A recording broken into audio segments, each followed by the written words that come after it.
Yo, what's up? Welcome to Kinda Funny Games Daily for Friday, July 8th, 2022. I'm one of your hosts, Blessing Adeoye Jr. Joining me are Wesley LeBlanc and John Carson, formerly of Game Informer. Fellas, welcome to the show. Hello, hello. Super excited to be here. Circumstances are a little strange, but super Yeah, stoked to be here nonetheless. that's kind of where I want to start. Like, what the fuck happened yesterday, right? Like, there was a lot of like sad energy coming out of like folks that I know from Game Informer, and then this morning you guys announced that there were some layoffs going down. Yeah, Yeah, we kind of just found out in the morning separately. Obviously, corporate wanted to just talk to the people who were getting cut first, and then talk to everyone else a little bit later. But yeah, I mean, I just kind of found out uh, around like 10 o'clock or so that all this was going down, and really like before that. We've had people leave GI recently, and things weren't getting backfilled. So we Mm. weren't really expecting cuts because it seemed like cuts were already happening behind the scenes. But yeah, uh, I don't know. We got the call early yesterday, and now we're now we're here, which we're definitely happy to be here. yeah. To go for it, go for it. Oh, yeah. I woke up yesterday. Was my birthday, which was supposed to be a very I cool day, turning I saw your 27. But your like, your tweet where you're like, "Oh, it's my birthday. Oh, we got the Skull and Bones thing happening. Right, I got my coffee. This day is gonna be a yeah, great day." And was it like an hour later where you quote tweeted it and you were like, "Oh, this day's gone downhill." yeah. I was like, I don't think I could describe how twisted this day has become if I tried. Yeah. I woke up. It was my birthday. I wrote about Super Mario Lego sets and shit like that, and I was going to get Chipotle, my favorite lunch, and I noticed I had some messages from HR. Hopped into a call, and not long after, I was no longer an employee, like effective immediately. And not a great birthday present, I'll say. Not a good one. To catch people up, right? Like again, you guys were Game Informer. Mm. What were your guys' roles there? We were associate editors on the online side. So Yeah. typically we would do the day-to-day like news and features for the website, help out with like podcasts and other video stuff as well. But we were kind of separated from the magazine group, which we would also sometimes help out with, but Yeah. mostly we were on the online side, and that seems to be the main thing that got targeted with our cuts. Yeah, we were in the same position, and we were both kind of newer. Like, John, you Yeah, got hired in June, right? yeah, we were the two newest online Yeah. people, so And I was within the last October, year. so Yeah, God yeah. damn. yeah, it's brutal. What Yeah.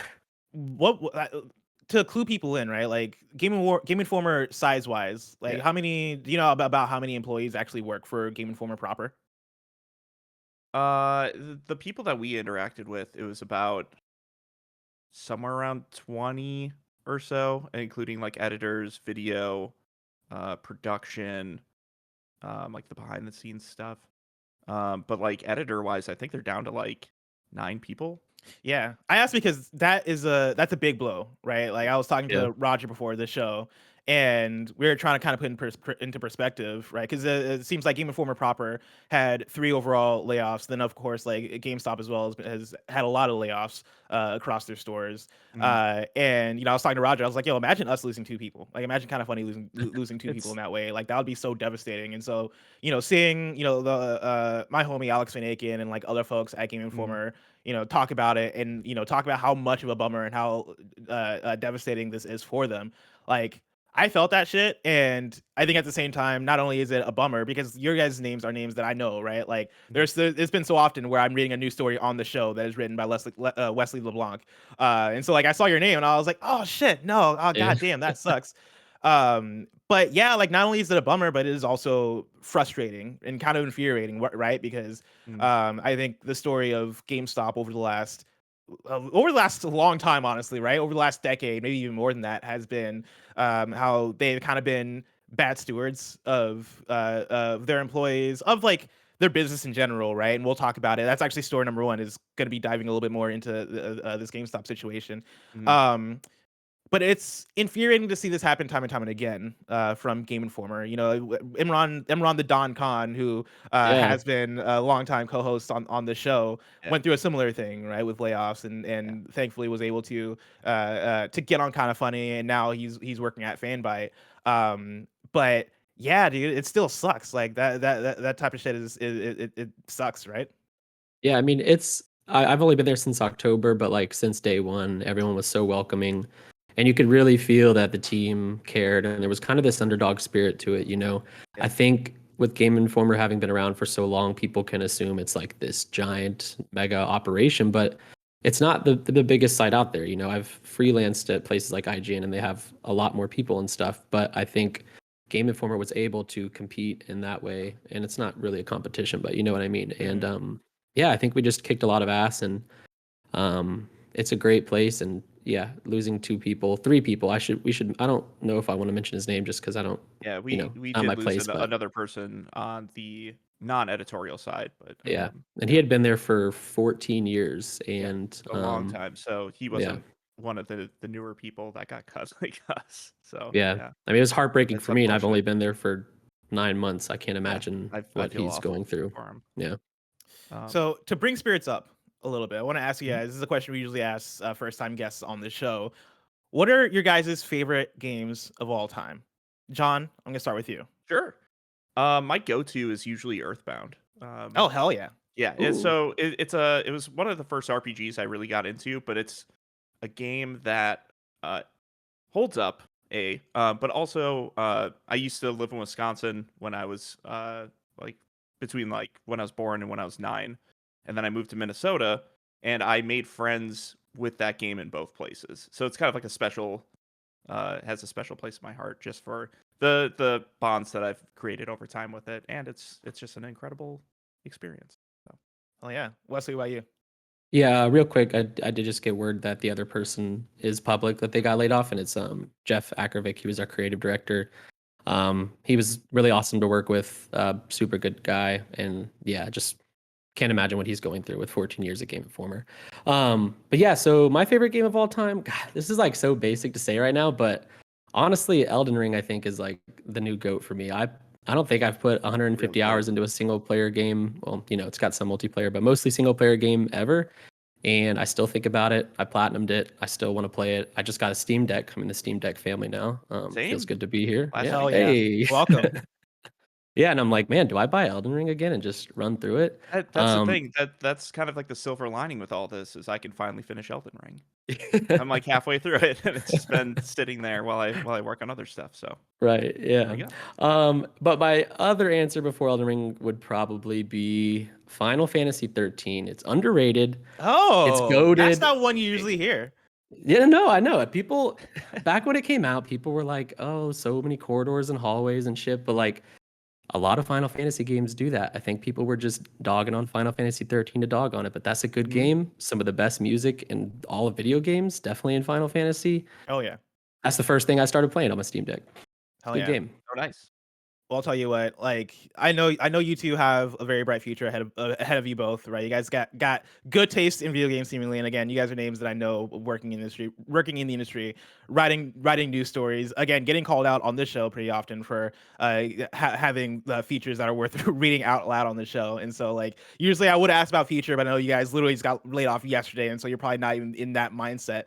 But Yeah. just for folks who might be listening, who might be in the hiring stage of things, right? Like, keep an eye on Wesley, keep an eye on John. And for now, let's talk a little bit about today's stories, which include Game Informer and GameStop suffering layoffs, Skull and Bones' big reveal, and more, because this is Kinda Funny Games Daily, each and every weekday at 10 a.m. live right here on twitch.tv/KindaFunnyGames. We run you through the nerdy news you need to know about. If you're watching live, you can correct us when we get stuff wrong by going to kindafunny.com/you're wrong. If you don't want to watch live, you can watch later on youtube.com/KindaFunnyGames, roosterteeth.com, or you can listen later on podcast services around the globe by searching for Kinda Funny Games Daily. Remember, you can use Epic Creator Code Kinda Funny on all Epic Store and Epic in-game purchases like Rocket League and Fortnite to help support the channel. To be a part of the show, to patreon.com/KindaFunnyGames, where bronze members or above get to write in, and silver members or above get the show ad-free with the exclusive daily post show. Housekeeping for you. A new PS I Love You XOXO is up right now. It is me, it is Greg, and it is Janet talking about God of War Ragnarok. You can catch that right now on youtube.com/Kinda Funny Games and on podcast services around the globe. Shout out to Prime Gaming for sponsoring our streams.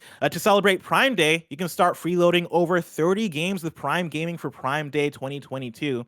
And then you'll be able to claim additional games on Prime Day, July 12th and July 13th, which will include AAA titles like Mass Effect Legendary Edition, Grid Legends, Need for Speed Heat, and Star Wars Jedi Knight Jedi Academy, Star Wars Jedi Knight 2 Jedi Outcast, and Star Wars Republic Commando. So check out the link in the description to start freeloading games now. And then, hey, LA, want to hang out with Greg, Joey, and SnowBikeMike? Xbox and Kinda Funny will be taking over the Fonda Theater in Los Angeles for the As Dusk Falls launch event. That will have a live We Have Cool Friends, a live Kinda Funny Gamescast, and a live Let's Play. If you want to go to that, you can go to kindafunny.com/Xbox for all the details. It's very exciting. Thank you to our Patreon producers, Fargo Brady, Gordon McGuire, and Al Drivesman. Today we're brought to you by Chime and Shopify, but we'll tell you about that later. For now, let's begin with what is, and forever will be, the Roper Report. It's time for some news. We have 5 stories today. Starting with our number one. GameStop fires Game Informer staff as it doubles down on NFTs and the blockchain. This is Paul Tassi at Forbes. GameStop has started another round of large layoffs today, which included its own CFO being fired, with reports of upwards of 150 employees being let go, including key staff at Game Informer.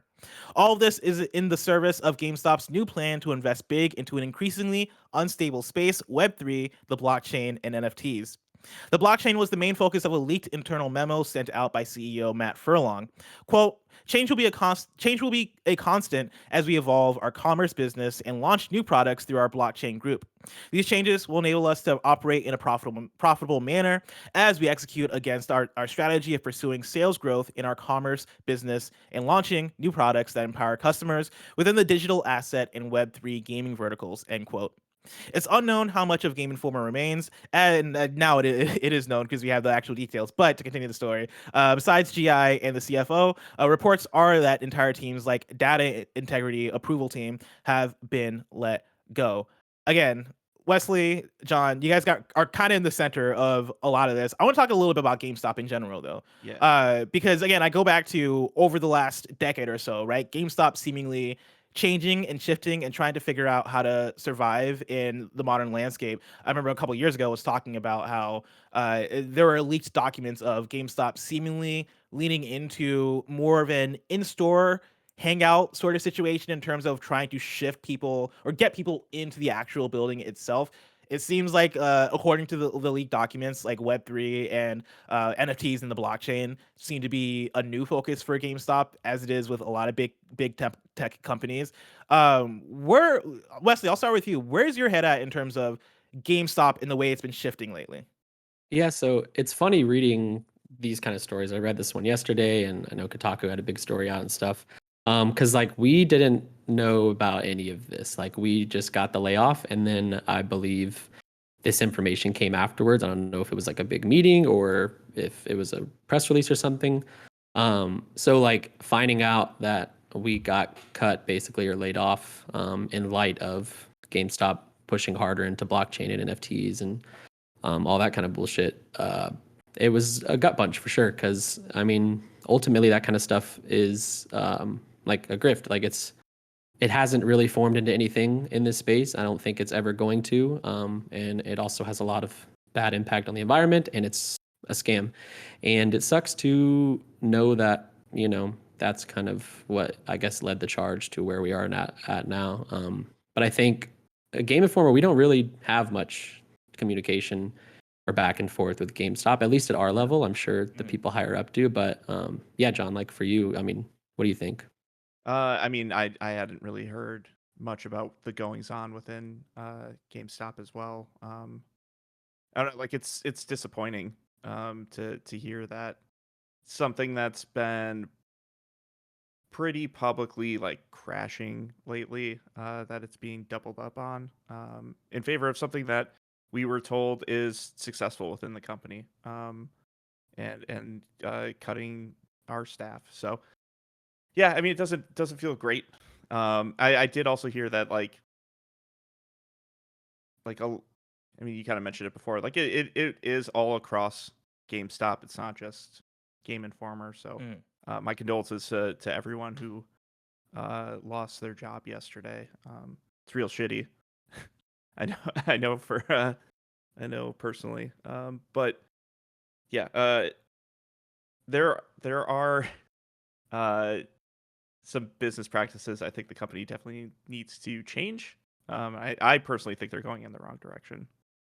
I don't Yeah, know. it's tough to figure out like what is the way that GameStop needs to move and shift in order to kind of keep up nowadays. And I don't know what the answer is, and I don't even know if there is an answer, right? Like part of me kind of like the idea of the in-person stuff, right? Like make GameStop a hangout space, make it like what you get out of your local game stores. I remember when I lived back in Champaign, Illinois, there were a few local game spots that I liked to hit up that Mm, were locally owned, and they had the classic games, but like that wasn't necessarily the draw, right? Like I like the fact that they had the classic games there, and I can go and like get PS2 games or get N64 stuff and classic consoles and all that.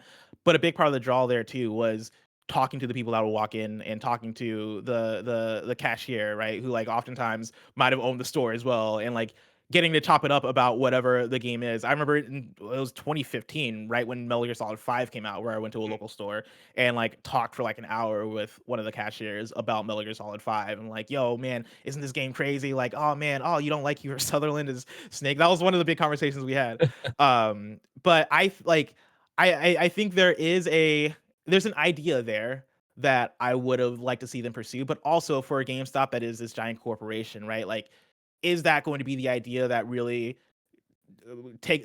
takes off in terms of them getting back to profitability?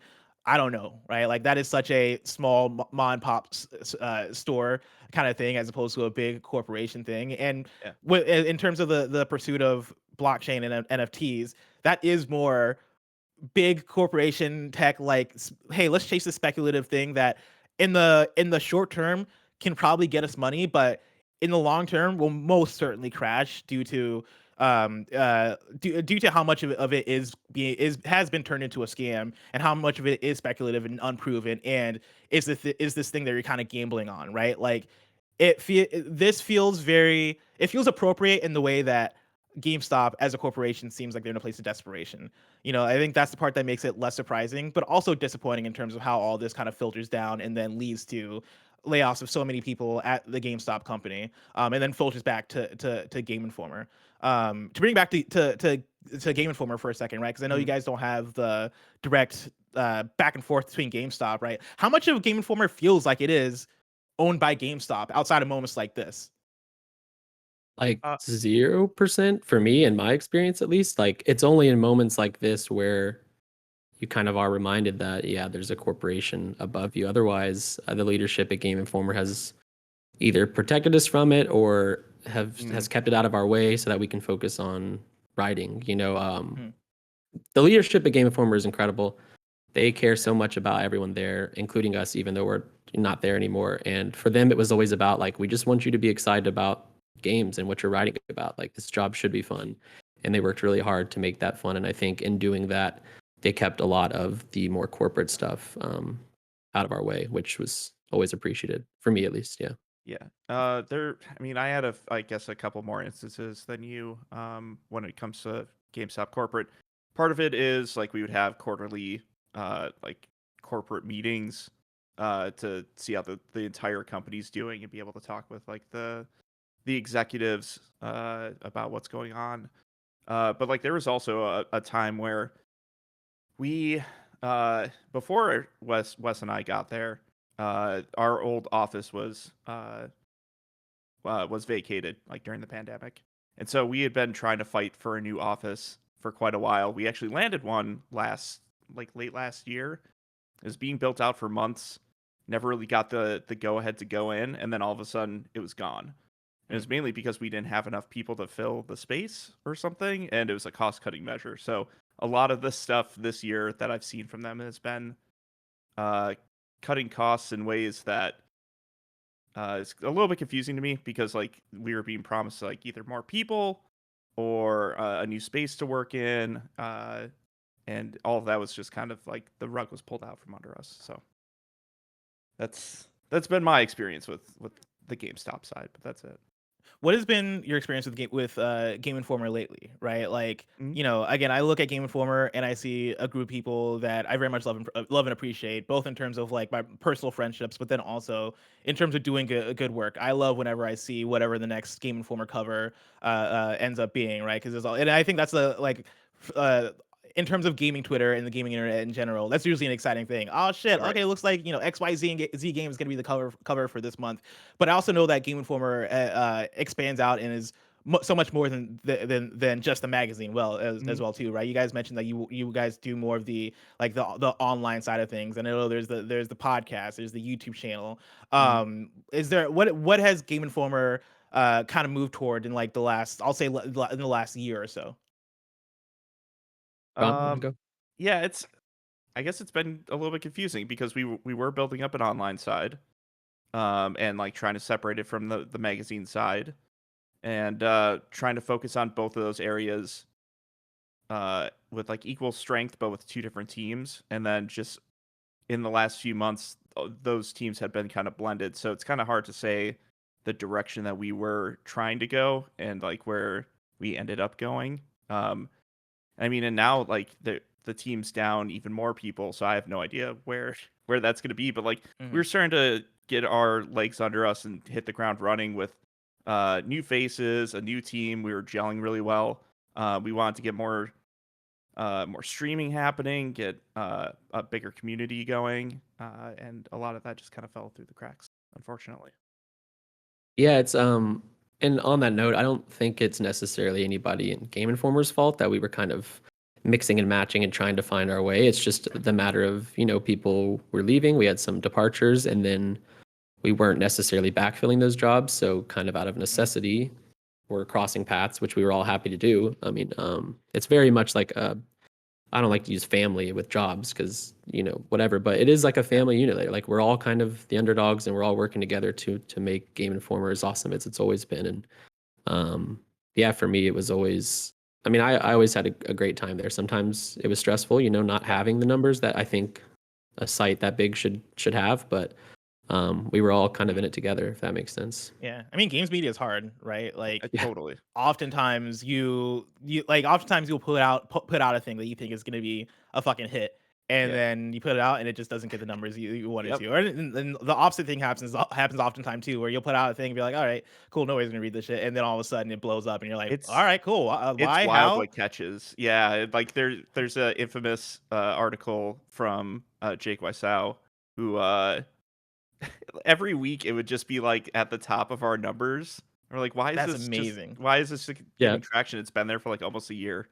But yeah, it's funny how SEO works sometimes. Yeah, and a common thing I see too with games media is the fact that a lot of the time parent companies will not understand how things work, especially in terms of game release and cadence, and times the audience will flock versus times the Mhm. audience won't, right? Like Yeah. you'll put out Elden Ring content when Elden Ring first hits, and it's like, oh, numbers are fucking great right now. But then months after Elden Ring's out, you'll have a parent company go, all right, so where's the numbers? And you're just like, hey, We Elden don't Ring, have Elden Ring. we don't have Yeah. Elden Ring, right? No. Like, Yeah. Yeah. what are we supposed to do here? And that seems like such a common story of like the disconnect between the profitability and the consistency of games media and how games media should operate versus what a parent company might actually expect from that. Yeah, there's always the party that worries about the numbers and views and clicks, and then there's always the people that are behind the stories and stuff. And there just always has seemed to be a disconnect across like all media, not even just games. Like Mm. it's weird. Yeah. Final question for now on Game Informer and the GameStop. Again, a Mhm. lot of great people are still left at Game Informer that are doing awesome work. What are the best ways for people to support both the people that are still at Game Informer doing the good shit, and then also Yeah. what are the best ways for people to support you guys right now? Uh, Um, Read the stories, obviously, that's yeah. a given, but Yeah, go on um, GameInformer.com, click around on some stories. I mean, that is how money is made on websites. Yeah, just I would say yeah, go read stuff, go click on stuff. even if you don't want to read it, just go into the pages. I think that helps quite a bit. Yeah, and I mean, when you get your magazine, if you're a physical print person, read the magazine. Go Yeah. find that cover story online after that, and There's and so much work that goes into every issue of that magazine. It's Mhm. mind blowing, and I had no like I had known people who had worked at Game Informer before I worked there, so I knew kind of the process, like the old school process of it. But like even today, there's so much that goes into it, and so much coordination, and every magazine feels like a mild miracle that it comes out. So Yeah. it's everyone there is doing a ton of great work. They are still pumping out content. Subscribe to the magazine, listen to the podcasts. Subscribe to YouTube too. Subscribe to YouTube. Yep. Van Aken and Alex Stadnick and Alex Van Aken there. Fantastic video editors. They're both amazing on-screen personalities. Yeah. I know from day one for me when I was on their podcast or New Gameplay Today segments, they were always just so welcoming and made me feel like a member of the team. And great video team at Game Informer. Yeah, they have a series of podcasts going. Obviously, the flagship GI show, which has the Alexes hosting that. I was hosting Video Gameography, which was a weekly. If you ever heard of Blank Check, it's like going down every game in a series as it's released, and like going over the development and the narrative. Marcus Stewart and I were co-hosting that, so I'm not sure where that's going to be now. Hopefully, Marcus gets to continue it. Yeah. He's doing a great job at hosting it. And then there's All Things Nintendo with Brian Shea, who talks about Nintendo stuff weekly. And then there's From Panel to Podcast, which is Andrew Reiner's comic book show. So check out those podcasts. They're all great. They're fun listens, and they're just add them to your morning repertoire or whatever. A lot of dope people and a lot of dope content. And then again, where can people find and support you guys? Yeah, I mean, well, shoot. Currently unemployed, so Twitter at LeBlanc West is the fun employed. That's the best place to find me. You'll probably see me either moping on Twitter or talking about whatever I'm playing at the moment. Who knows what's next? You can find me on Twitter at John_Carson, and then you can find me on Twitch at John Carson Games. I'll probably be playing Magic the Gathering or something in the next couple of days. So if that's your thing, come watch. Well, John, Wesley, I want to talk about some video games. Specifically, I want to talk about Skull and Bones. But before we get there, I want to let people out there know about patreon.com/kindafunnygames, where you can go and get the show ad-free. And speaking of ads, let us tell you about our sponsors. I love that sound. It's the sound of another sale on Shopify, the all-in-one commerce platform to start, run, and grow your business. Shopify gives entrepreneurs the resources once reserved for big business. So, upstarts, startups, and established businesses alike can sell everywhere, synchronize online and in-person sales, and effortlessly stay informed. Scaling your business is a journey of endless possibility, and I know the Kinda Funny store at kindafunny.com/store uses Shopify to sell all our merch, including all those cool Portillo shirts you guys have been so great about supporting with. I love how Shopify has the tools and resources that make it easy for any business to succeed from down the street to around the globe. Reach customers online and across social networks with an ever-growing suite of channel integrations and apps. Go to shopify.com/kfgames, all lowercase, for a free 14-day trial and get full access to Shopify's entire suite of features. Grow your business with Shopify today. Go to shopify.com/kfgames right now. Shopify.com/kfgames. No one likes waiting on a paycheck, especially when you've got bills due. Good thing there's Chime. Now you can get your paycheck up to 2 days early with direct deposit. That's up to 2 more days to save, pay bills, and generally just feel good about your money situation. But Chime is more than just about getting paid early. It's also an award-winning mobile app, checking account, debit card, and optional savings account. So what are you waiting for? Hopefully not your paycheck. Get started with Chime today. Applying for a free account takes less than 2 minutes. Get started at chime.com/kfgames. That's chime.com/kfgames. Banking services and debit card provided by the Bancorp Bank or Stride Bank NA, members FDIC. Early access to direct deposit funds depends on your payer. Story number 2, Skull and Bones has a release date. Before you even get to the story, are you guys looking forward to Skull and Bones? Like, where are you guys at with Skull and Bones? Anyone that knows me knows that my brand is pirates and piracy and anything to do with pirates. I love all things pirates. Oh shit. So anytime there's anything pirates. I'm excited. That said, Skull and Bones is still not. I don't have a dream pirate game out there yet. Black Mm. Flag was Not Sea of close. Thieves?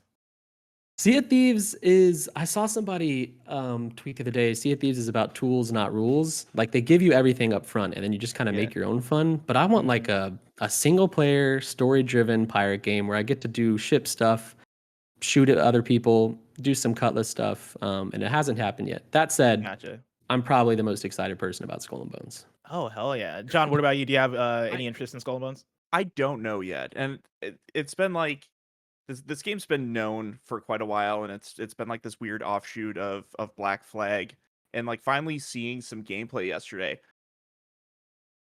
It looks okay, I guess. I guess I'm confused by like what you're doing most of the time. I know you're sailing, you're taking down like forts and other ships and stuff, but like if that's like the main gameplay loop to then like craft better ships, is it a Monster Hunter? Oh, I never thought about it in that context. Because That's they talked amazing. about crafting, they talked about like going into You have a hub like different area that you walk ports and stuff, around and that like you're getting missions from, that you're customizing, and then you're going out on a ship, and then maybe with friends going after, like you're going after. You have like PvP stuff that you're doing, so you're yeah, fighting against other people in other ships. But then you also have PvE stuff where you're going out and you're looking for treasure. But yeah, I never thought about it in the context of Monster Hunter. That's actually really interesting. That's yeah. amazing. Yeah, that's awesome. To bring us back to the article, I'm pulling from Matt Kim at IGN, who writes this about Skull and Bones. After much anticipation, Ubisoft announced that Skull and Bones will be released on November 8th for PS5, Xbox Series X, Google Stadia, and PC via the Epic Games Store and Ubisoft Store. Skull and Bones was officially announced in 2017, though it began development years before that. Based on the naval combat in Assassin's Creed 4 Black Flag, Skull and Bones faced numerous delays, missing its initial 2018 release window and every subsequent year after that until now.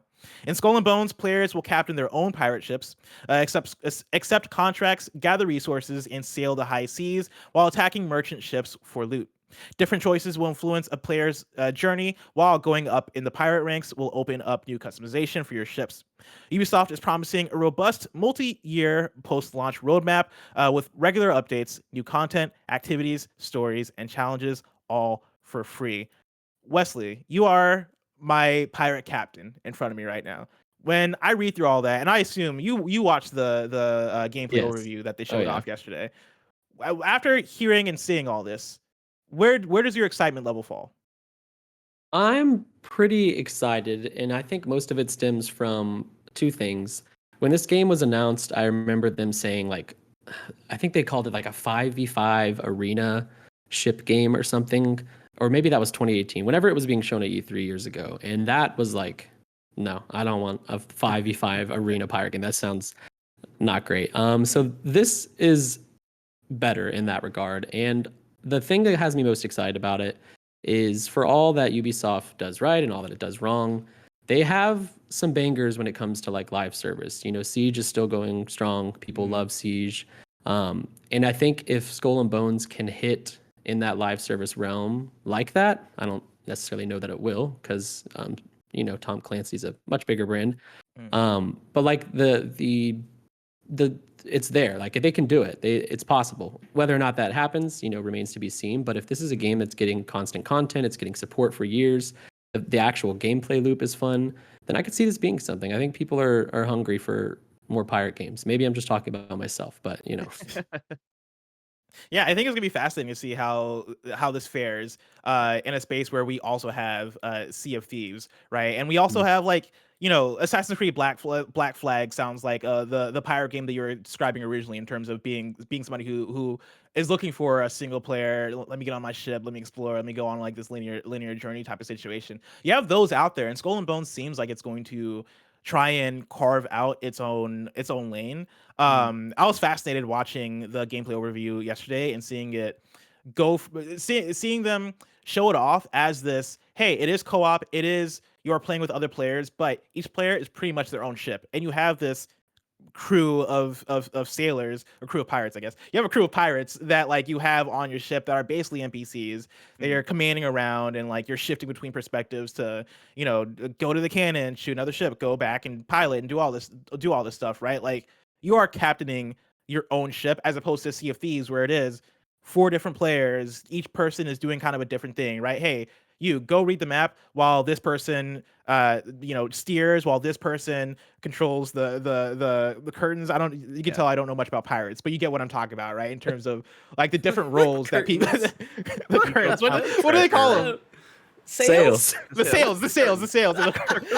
They're just glorified curtains. We can call them curtains from now on. That's perfect. Yeah, they're not curtains. Yeah, you have somebody control the curtains, right? Like it's so role play in a way that I think is really cool. But I also know that that's not necessarily the end all be all for what a pirate game has to be. And so I like the idea that in Skull and Bones, it is each person has their own ship, and it is more focused on the Monster Hunter effect of it, where you're going out, doing these missions, coming back, turning them in, going out, and like you are collaborating with your co-op partners in an entirely different way than you would in Sea of Thieves. I think there could be an audience for that.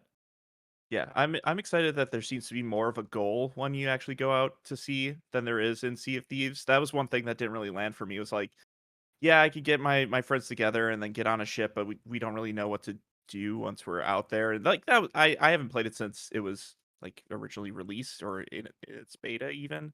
So maybe there've been other things that have been added to it to give you more of a goal and a sense of accomplishment. Maybe Wesley could speak to that more, but yeah, with Skull and Bones, it just seems like, oh, I can go attack this fort. I can go collect these things. I can start collecting a blueprint to then build a new ship and start armoring that and loading it up with cannons and crew and all that. I think that'll go a long way for me personally. So I'm at least intrigued to try it, but I don't know how long I'll maybe stick with it. It's go for it. Go ahead. It's like it's the Ubisoftification, I think that's the word I'm looking for, of a game like this, of pirates, and we don't have that yet. So I think it's okay in this instance. And Ubisoft, that formula works for a lot of people, myself included. I love Assassin's Creed. I play those every year. I like going and synchronizing my points and stuff. And if that's what Black Flag's going to be, or not Black Flag, Skull and Bones is going to be, then like I think I'm going to be in for a good time. Is there anything that you want out of the long-term ongoing nature of it, like in terms of updates or in terms of, you look at Sea of Thieves and they have the collaboration with Pirates of the Caribbean. With Ubisoft, I feel like the ask is always, hey, you have so many IP, tie some of these things together. Like, what if I did have a pirate ship that was Splinter Cell themed, or if I had a pirate ship that is Assassin's Creed themed, or you're able to go hard with it there? Is there anything that you would really look forward to in terms of updates out of Skull and Bones longer term?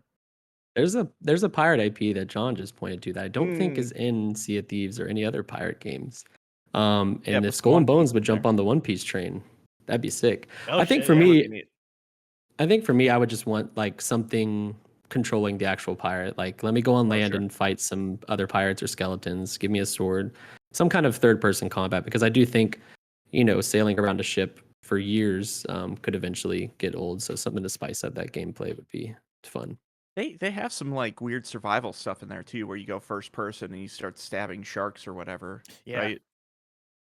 Yeah, I think so. Yeah. So for me, when I look at the release date, right, and I look at the release info for Skull and Bones, two things can be paused.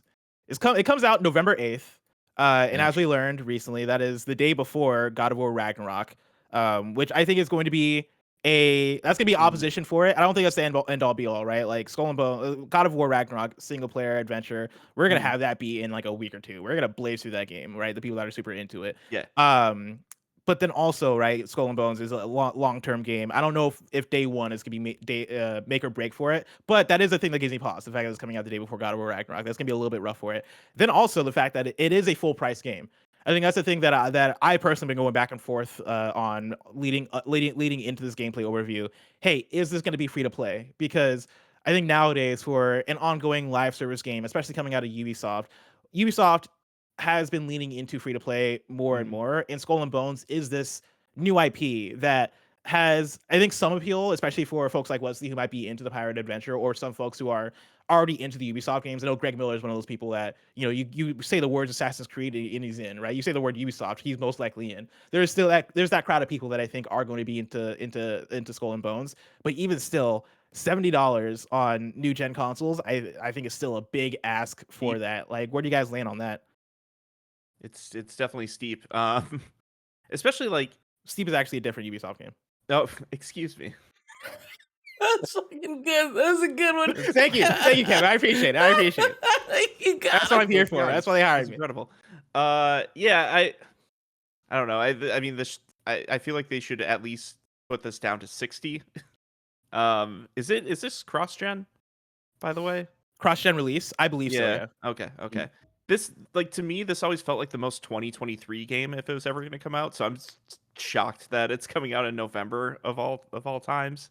I feel like Ubisoft could probably have a better fall release than this lined up, but yeah. I don't know. It probably should be cheaper. Free to play? I don't know. That's tough with. I don't know if this game could survive the free to play treatment. Depends on how much like competitive multiplayer focus there is. I think that those games tend to survive a little bit better, but I think with it being a new IP, it's that too. Yeah, whenever free to play is tough because it can hit or it cannot hit, and then you've got basically like a complete dud. And I don't think you necessarily want that with a new IP, and that this new IP is based on a pretty beloved games system in Black Flag. You know, this is kind of the spiritual successor, I guess you could say. It's not an unknown quantity. Yeah. That said, the day before Ragnarok that's brutal. That's right. I think. Yeah. And to the free to play conversation, right? I think the way that you would split the difference, right? If I was Ubisoft, I would maybe go the Game Pass route, or even the PlayStation, the new PlayStation Plus route. You know, that's what they did with Rainbow Six Extraction, and I think that worked well enough to get some people in. Rainbow Six Extraction, I feel like we don't talk about it as much anymore. That but came out this year? That came out in January, yeah. And like that's one that I think was helped by the boost of Game Pass. And I think back to things like Outriders, right? Where Outriders, I played so much of Outriders, and a lot of people here are kind of funny, and friends played Outriders, and I think a large part of that was the fact that it was readily available on Game Pass. I think Skull and Bones would make a great game, either Game Pass or PS Plus, or even both, maybe game at launch. I think that would be a big boost for it. I feel like they should do what they did with Riders Republic and do like multiple beta sessions where you could just play for 8 hours or so before the game actually comes out. I think that would go a long way to onboarding people and getting them excited. 100%. Let's talk about story number 3. Pokemon Puzzle League comes to the Nintendo Switch. This is tweeted out yesterday by Nintendo of America. Join Ash, Brock, and Misty as they gather in Puzzle Village to compete for the title of Pokemon Puzzle Master. Pokemon Puzzle League is coming to #Nintendo Switch for #Nintendo Switch Online plus expansion pack members on July 15th for Nintendo 64. Did you guys play Puzzle League back in the day? Hell yeah. This might be the Switch N64 port that I'm most excited for. I cannot wait to get back to this. Yeah, at least for now. I'm most excited for it because like Pokemon, I think they did Pokemon Snap before, and I was like, all right, cool. They've done other games where I've been like, all right, fine. Pokemon Puzzle League was my fucking shit back in the day, and I can't wait to jump back into it. It's been so long since Nintendo has like released a Puzzle League of anything in quite a while. So yeah, them propping this one up specifically, like I'm all about Pokemon. I'm all about Puzzle League. This game holds a special place in my heart. I'm going to be downloading it immediately as soon as it hits the surface. And hell yeah. I never had a 64, so I didn't get to play many of them. I know. And I've never played this game. I do wonder why we aren't releasing the more popular Pokemon game on Nintendo 64. Give me Stadium, Nintendo. Give me some Stadium games. Like, where are those at? Why are we not? Hey You Pikachu. Yeah, that one. Man, too, remember Hey You Pikachu? I wonder, would that even work on Nintendo Switch? Don't you need the Pikachu accessory for that? I mean, like the microphone where you talk to him. Like, are there not No, there's not a microphone. We're talking about the Nintendo Switch here. You have to hook it up to the Switch voice app. On your phone. Talk to Pikachu. You have to try to get the voice app to work. Yeah, that sounds. Pokemon Home to import your Pokemon Red save. God. Stadium. Nintendo 64, I think, has an underrated output of Pokemon games because totally. I've been playing a little bit of Pokemon Stadium 2 recently, and goddamn, what a game! right? Like I've been making my way through Gym Leader Castle, and even Yeah. just that, I'm like, man, this is fantastic. And there's also mini games in here, and The there's mini also games, Yeah. yes, the mini yeah, games are such a good time, right? yeah. Like Mario Party level. Oh man, Mhm. me and my friends or me and my siblings are coming together to play this thing and throw tournaments and all that shit, right? It was the perfect kind of game for that. But yeah, between the Pokemon Stadiums, Pokemon Snap, Pokemon Puzzle League, and I guess Hey You Pikachu, like Yeah.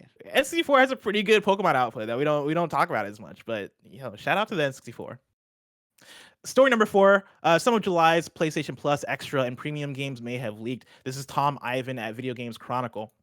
Some of July's PlayStation Plus Extra and Premium games may have leaked ahead of their official announcement. Earlier today, a Reset Era user called Blackbait claimed, I love forum usernames because this is always the thing you'd least expect. They claim to have learned they claim to have learned of some of the games coming to PlayStation Plus later this month. As spotted by Push Square, Blackbait is an infrequent Reset Era poster who appears to have a good but limited record of accurately leaking information on games ahead of their release, including details on the Death Stranding Director's Cut, Skull and Bones, and Microsoft Flight Simulator. It was recently confirmed that Stray will be included with PlayStation Plus Extra and Premium on July 19th, which is also its PS5 and PC release date. Blackbait claims the following games will also be added to PlayStation Plus Premium on July 19th. The games are Final Fantasy VII Remake Intergrade plus FF7R Episode Intermission, Assassin's Creed 4 Black Flag, Assassin's Creed Unity, Assassin's Creed Rogue Remastered, Assassin's Creed Freedom Cry, Assassin's Creed The Ezio Collection, and Saints Row 4 Re-Elected. Does that do anything for you guys in terms of PS Plus Extra? And you Yeah. get 2020's best game, pretty Yeah. much. I mean, I guess the Intergrade came out in 2021, but Yeah. everybody gets to play through Final Fantasy VII Remake. That's a great game. Oh In yeah, time and for that's right on October. time before Crisis Core comes out. Yeah. Oh yeah, And get true. caught up. Saints Uh, Row's a little strange here, right? That's kind a of little just there. bit, but I still wonder if fun. that's like hey, Saints Row, the new one's coming out in August. Yeah. Maybe True. let's whet an appetite. Even though I wouldn't personally do that the month before. I would have done that way earlier Yep. in the year. But Yeah. okay, yeah, it's an interesting list of games. But also, I Mhm. think the thing that I take notice of is the timing. Right, July 19th. That's also the same day that Stray comes out. Yeah. I've been very interested in terms of how PlayStation is going to treat PlayStation Extra games and the cadence in which they put them out. PS Plus games, usually for PS Plus Essential now, we get those games on the first Tuesday of the month, right? Mhm. This drop is happening on the 19th, and I'm getting very like mathematical, like calendar gazy here, but the 19th is the third Tuesday of the month. I could see that Yeah. cadence working for them if they wanted to continue doing that, right? Hey, let's put out the PS Plus Essential stuff first Tuesday, and then 2 weeks later, always have it be the extra update where you are getting the extra catalog of games. I think that's a good back and forth if they stick to that. Absolutely Yeah. gives you something new to play multiple times per month. Didn't they put out the extra tiers of PS Plus like in the middle of June? So wasn't it about a month or a June month from the 13th in date? the States, Okay. I think. Yeah. So Yeah. like that's when they added like God of War to the PS Plus archive, I think. Yeah, I wonder if they're just sticking with that cadence. Were there more games that came out on June or on July like earlier this week? Now we got the PlayStation Plus games, right? We Yeah, did. we had the Crash PlayStation 4. Plus games Yeah. Got it. on Okay. I Tuesday, missed like that. Arcade again and stuff. And then last month, I don't think we got any updates, like any big updates at least. I think there was Yeah. like 1 or 2 games that might have dropped, but there wasn't a big drop for PlayStation Plus Mm. Extra, and you assume that is because it's the first month, and so let's get people settled with the games that are here, and Yeah. then a month and a half later come through and start with the monthly drops. Yeah. I'm curious to see if they keep up the pace though, because this month for PS Plus, I'd say was really good. You got Arcade Again, you got Man of Mhm. Medan, and then you also got Crash 4. That's a really good handful of games. And then you're Yeah. also getting Stray day one with That's great. PlayStation Plus Extra. If they're able to keep that cadence in the months going forward, and you have the bangers for Essential and the bangers for Extra, that'll be really strong. I worry a little bit that might be a lot to maintain and keep up with, but we'll have to wait and see on it. I hope that they start putting some more PS1 games on here. Oh Yeah. God, yes. Like, like it's great that there are some from that initial collection, but like they could really ramp that up quite a bit more. Let's get the Jet Motos on there. Let's get Mhm. like Give me big more news on PS2 there. games, man. Get Like, more PS. We need Yeah. SSX more, Tricky, where you at? more classic games in general. I think we're starved for them, especially on PlayStation. 1000%. Let's close out the Roper Report with story number 5. RoboCop Rogue City has shown off its first gameplay. This is Joe Skrebels at IGN. Upcoming FPS RoboCop Rogue City has shown off its first gameplay and revealed lead character Alex Murphy with the full likeness of original actor Peter Weller. The game is now scheduled to arrive in June 2023. Shown off at today's Nacon Connect showcase, we got a look at the game's dystopian Detroit from the first-person perspective of RoboCop himself, amid what seems to be gang violence across the city. Combat appears to be a mix of gunplay and melee, with Murphy's targeting systems used to take out hard-to-hit enemies. We even see an ED-209 robot join the fray. Aiming for release on PC, PS5, and Xbox Series X, RoboCop Rogue City will combine first-person shooter gameplay with exploration of Detroit and multiple-choice dialogue, according to Nacon. The game was first announced last year and is based on the original 1987 movie, but will tell a brand new story in that setting. It's being developed by Tion, which previously created Terminator Resistance. Is this one that you guys are keeping an eye on or looking forward to? I'm excited to watch Nick play through it one day on a stream, probably. Yeah, right. I mean, it's cool. It's a fun IP to play with. The gameplay didn't really do anything for me. But I mean, this kind of screams of me to like a $40 or $30 game, if that makes sense. Sure. This doesn't, seem like it's getting all the love of a $70 game, but I think for fans of RoboCop, it's going to be a fun time. I like that they got like the cadence of his walk in like the first person sections of this trailer. I think I was gonna ask if it was if he was moving a little bit too quick, but no, he's walking like RoboCop. He's RoboCop through and through.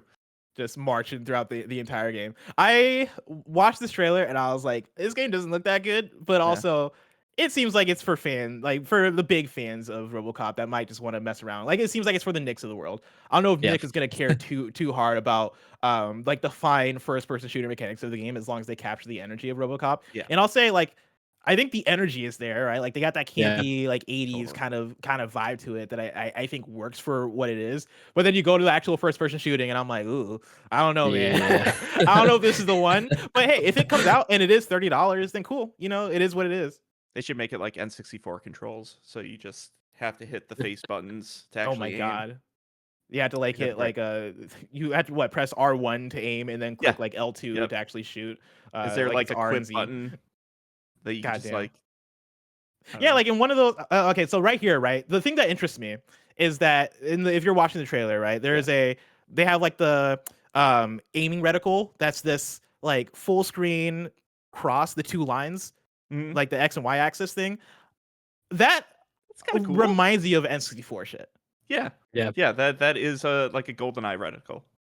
And I wonder, like you mentioning N64, I wonder if it's going to control that way, where it is, all right, stand still and then actually like aim this reticle around the screen, because that's a really tack way to do it. You gotta imagine that's like some sort of special, right? Like this is because he's shooting his gun right now at the reticle. Like maybe he's targeting his ultimate or whatever. I can see that. That can make sense. Or Kevin, does this game do anything for you? I forget if you're a RoboCop person.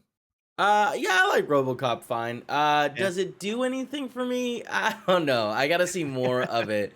I'm in the same boat where it's like, like I'm glad. I'm sure we can get it for free, and if Mike's into it, maybe I'll give it a try. Well, this RoboCop game is just so far away. If I want to know what's coming out to mom and grop shops today, where'd I look? All right, John, you ready? Yep. Let's do this. The official list of upcoming software across each and every platform as listed by the Kinda Funny Games Daily show hosts each and every weekday. We nailed that last part. Perfect. We like that was fantastic. That was pretty good. That was fantastic. Yeah.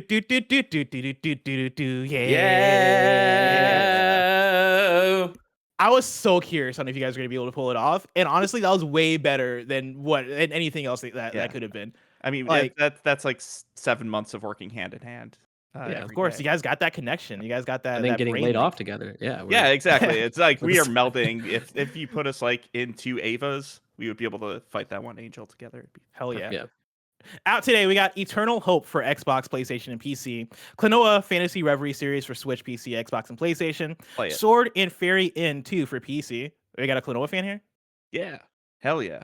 Oh, hell yeah. Love Awesome. Klonoa. I haven't played the second one, so I'm really excited for this release. Oh, are you going to jump into this one? I am, yeah. Fuck yeah. We got Madison for PlayStation 5, Xbox Series X, PS4, Switch, and PC. Aegis Descent for PC, Dragon Forge for PC, Garage Bad Dream Adventure for PC, Lodestar Early Access for PC, and then Eurokill, the Calumniation games for PC. The Sick. Calumniation games. New dates for you. Session Skate Sim will release in full on September 22nd on PlayStation, Xbox, and PC.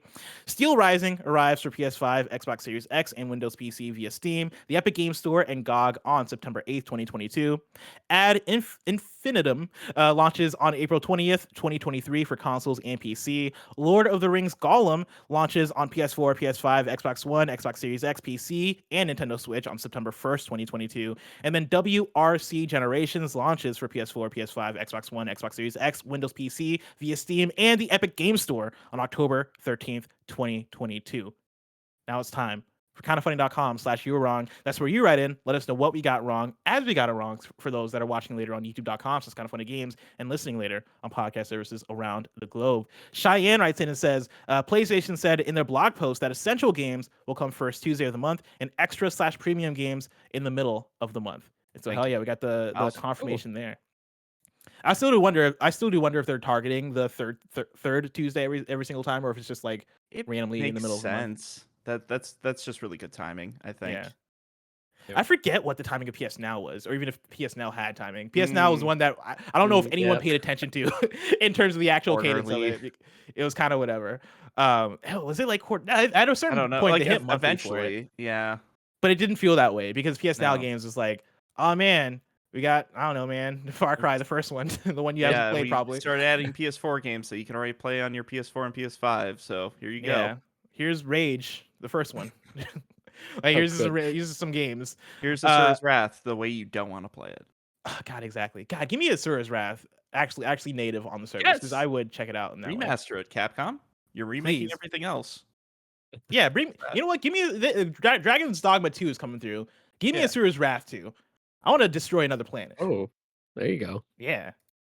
Of course, today is Friday. Next week, we Mhm. got a whole new week of hosts. Next week's hosts go like this. On Monday, you're getting me and Tim. Tuesday, you're getting me and Gary. Wednesday, you're getting me and Janet Garcia. Wow. Thursday, you're getting a lot of me next week. Thursday, you're getting Greg and Tim. And then on Friday, you're getting TM and Lucy for the GameSpot/Giant Bomb takeover of Kinda Funny Games Daily. Ooh. So get hyped for that.